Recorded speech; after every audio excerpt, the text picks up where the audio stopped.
एक छोटी सी बात पहले कहता हूं, आप लोग सुनिएगा, समझिएगा। अमेरिका के अंदर अनीता अल्वारेज नाम की एक पेशेवर तैराक है, और जब तैराकी का वर्ल्ड चैंपियनशिप आरंभ हुआ, वो कार्यक्रम जब शुरू हुआ तो उसमें उसने भी भाग लिया, क्योंकि वो बहुत गजब की जानी मानी तैराक।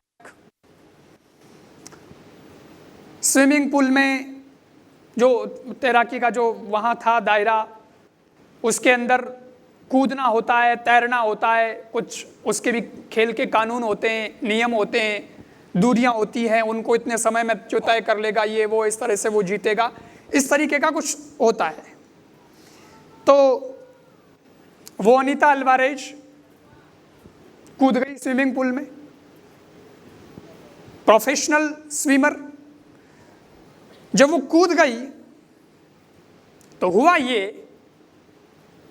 कि अंदर कूदने के बाद वो बेहोश हो गई, हाथ पैर चलना सब बंद हो गए। लोग देखने आए थे, दर्शक देख रहे थे, और दर्शकों को कोई फर्क नहीं पड़ा, उन्हें कुछ पता नहीं चला कि क्या हो गया क्या नहीं हो गया, वो तो बड़े आराम से बैठे बैठे देख रहे हैं। लेकिन जिस समय में तैराक पानी के अंदर गया है, तो वापस जितने समय में वो बाहर निकल जाना चाहिए, उस नॉर्मल समय से भी ज्यादा समय जब उसको बाहर निकलने में लगा, तो उसकी कोच थी एंड्रिया। वो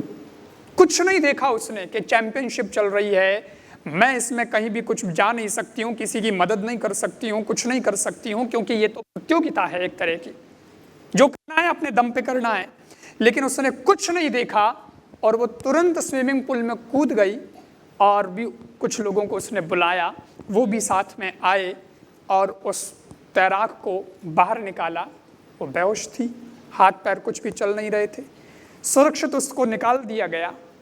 और थोड़ी देर बाद में जो भी उसका उपचार हुआ, उसके बाद में वो वापस ठीक हो गई। लेकिन इस बात का पता किसी को नहीं चला, केवल उसकी कोच को चला।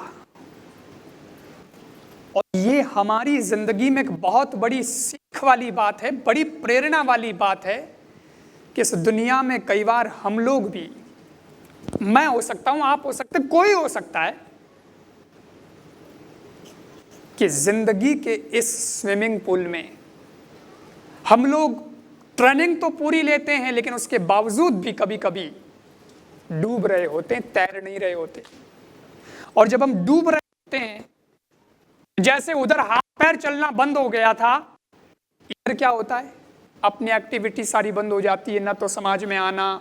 ना कुछ बोलना, ना कोई जिंदगी में कोई रस होना, कुछ नहीं रह जाता है, हम एकदम से ऐसे हो जाते हैं। लेकिन दुनिया जो नहीं समझती, वो केवल दर्शक बन करके देखती रहती है। अगर किसी व्यक्ति का समाज में आना जाना बंद हो गया, उठना बैठना बंद हो गया, जो पहले बहुत उठता था, बैठता था, खूब हंसी मजाक करता था, खिलखिलाता था, आनंद से रहता था, समाज का एक अभिन्न अंग बनकर के रहा, लेकिन आजकल वो भिन्न हो गया है। आजकल उसकी बोलचाल बंद हो गई है, आजकल उसका उठना बैठना बंद हो गया है। दुनिया वालों को फर्क नहीं पड़ता, दुनिया वाले तो क्या कहेंगे, बड़ा घमंडी हो गया है आजकल, आता ही नहीं है, कुछ कहेंगे, आजकल उसकी लाइफ थोड़ी बढ़िया सेट हो गई है, इसलिए आपको भूल ही गया है, आजकल बड़ा मस्त रहता है। कुछ लोग क्या कहेंगे, तो कुछ लोग क्या कहेंगे, कुछ लोग क्या कहेंगे, लेकिन कोई उसकी प्रॉब्लम को समझने की कोशिश नहीं करता है, कोई ये जानने की कोशिश नहीं करता है कि वो दुखी है या वो सुखी है, वो मस्त हो गया है या वो पस्त हो गया है, कोई सोचने की कोशिश ही नहीं करता है। लेकिन इन सब के बीच कोई होता है जो बहुत गहराई से सोचता है कि यार इतना मस्त मौला आदमी, इतना मस्ती में रहने वाला आदमी, ये आदमी आजकल इतना कट क्यों गया है, ये न परिवार में कुछ कर रहा है, न समाज में आ रहा है, न कुछ दिखाई दे रही है इसकी उपलब्धि। बात क्या है, ये बिल्कुल मस्त रहने वाला, बोलने वाला इतना चुप क्यों हो गया है, ये अकेला अकेला सा क्यों हो गया है, अकेला अकेला सा क्यों हो गया है। जब ऐसी स्थिति बनती है उसकी, तब पूरी दुनिया में से कोई एक होता है जो जाकर के बड़े प्रेम से उसके कंधे पर हाथ रखता है और कहता है, भाई क्या बात है, आजकल गुमसुम कैसे रहता है, लगता है कि तेरी जिंदगी डूबी जा रही है, पर चिंता मत कर, मैं कोच बनकर तेरे को बचाने आया। साथियों, मित्रों, आप भी अपनी जिंदगी में सोचना और किसी और से नहीं, अपने आप से प्रश्न करना कि मेरा कोच कौन है। डूब रहा हूंगा तो मुझे बचाने कौन आएगा, मेरे कंधे पर हाथ धरने कौन आएगा कि भाई कैसे है। और दुनिया हमेशा ये चाहती है कि फलां आकर के मेरे को पूछे कि तू कैसे है, लेकिन वो जब ठीक नहीं होगा तो उसको कौन पूछेगा कि तू कैसे है। उसको भी तो कोई पूछने वाला चाहिए, और वो कोई भी हो सकता है। कोच हमारे माँ बाप हो सकते हैं, भाई हो सकता है, कोई हमारा साथी हो सकता है, मित्र हो सकता है, हमारे घर के बड़े बुजुर्ग भी हो सकते हैं, गुरु हो सकता है, कोई भी हो सकता है। लेकिन ज़िंदगी में कोई एक ऐसा व्यक्ति होना चाहिए, जब आप डूब रहे हो तो आपको बचाने के लिए वो सबको छोड़ करके चला आए। ये मोटिवेशनल सेमिनार भी आपको बचाने के लिए ही आया है, इसीलिए तो आयोजन होता है। ये समाज के लोगों को क्या पड़ी है, इनका बिजनेस तो सेट है,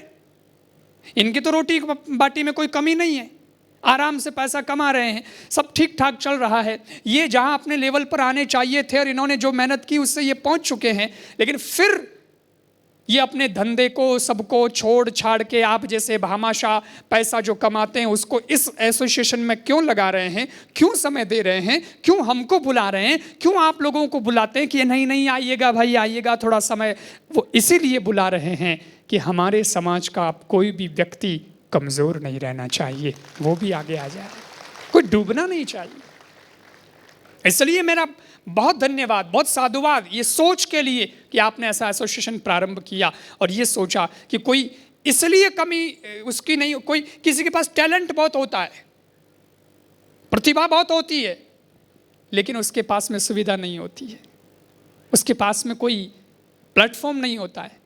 तो ये टैलेंट तो है, लेकिन प्लेटफॉर्म की कमी से कहीं कोई पीछे ना रह जाए, इसके लिए ये एसोसिएशन का बहुत बड़ा प्लेटफॉर्म इन लोगों ने तैयार किया है। इसके लिए मैं बहुत प्रसन्नता व्यक्त करता हूँ।